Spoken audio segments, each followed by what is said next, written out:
కానీ రాజకీయాలు అంటే ఇట్లా ఉంటాయని మాకు ఇప్పుడు అర్థమవుతుందన్న. అంటే లోపల లోపల అంటే బయట ఒకలాగా ఉంటారు, లోపల కుళ్ళు కుతంత్రాలతో. అరే అస్థిన అంటేనే అది, అస్థిన అంటేనే ఇవాళ పాండవుల కాలం నుంచి, ఓకే, పాండవుల కాలం నుంచి అస్థినా నగరం అటువంటిది. అందుకనే హస్తినాపురిని మార్చాలనేటువంటి ఆలోచన ఉండే. కానీ ఆ పిచ్చి తుగుల కాలంలో బాగానే చేసిండు. ఢిల్లీ నుంచి దౌలతాబాద్కు మార్చిండు. అది చలికాలం అయింది. రాంగ కొంతమంది చచ్చిపోయారు. మళ్ళీ ఈడ జత్తాన్లని మళ్ళీ అటు ఢిల్లీ పోమన్నాడు. చాలా మంది చచ్చిపోయాడు. అని ఆలోచన గొప్పదే, కానీ పిచ్చి తుగులకైండు. ఎందుకంటే అక్కడ హిమపాతం, వాతావరణ పరిస్థితులు మంచిగా ఉండేవి. ఈ మధ్యలో ఉంటుందని ఔరంగాబాద్కు మార్చింది అప్పుడు. అంటే ఇప్పుడు ప్రెసెంట్ మీరు బీజేపీలో ఉన్నారు కదా అన్న, సంతృప్తిగా ఉన్నారా మరి? నేను సంతృప్తిగా లేను. ఎందుకంటే నన్ను ఎవరు పిలువరు.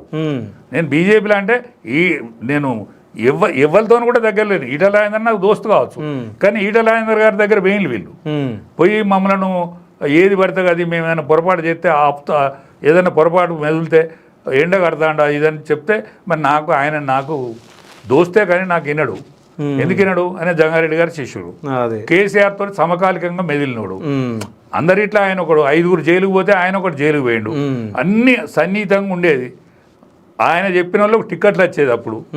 కాబట్టి నేను చెప్తే ఎంత మీరే మాట్లాడాలంటే మేము మాట్లాడేటట్లేదు, సంఘం ఏ పొరపాటు చేసినా ఊకుంటలేడు, మాట్లాడతాను అంటే పొరపాటుని మీరు ఒప్పుకుంటాను కదా, మరి నేనేం చేయదానికి? పొరపాటుని మీరే ఒప్పుకుంటాను కదా. ఇప్పుడు మా దగ్గర కాచం రమేష్ అని ఉంటాడండి, ఒక్క శాఖ నడవది, పరకాలను ఇచ్చే శాఖ నడిచేది, పరకాలను నడవది అనేది పరకాలే. వాళ్ళ తండ్రి కాచం రాజవీర గారని ఆయనే పొరపాట్లు చేస్తే ఏది డ్యూ డేట్స్ మందులు అమ్ముతా అంటే ఆయన పాల డబ్బాలు నెత్తి మీద పెట్టి ఊరేగించిన సునీల్ ఖత్రి అనే మన జేసీ ఉండే సబ్ కలెక్టర్. వాళ్ళ కుటుంబం గంత చెండాలమైన పేరున్న కుటుంబం. ఆ కుటుంబాన్ని ముందట పెట్టి నడుపుతాను సంఘం.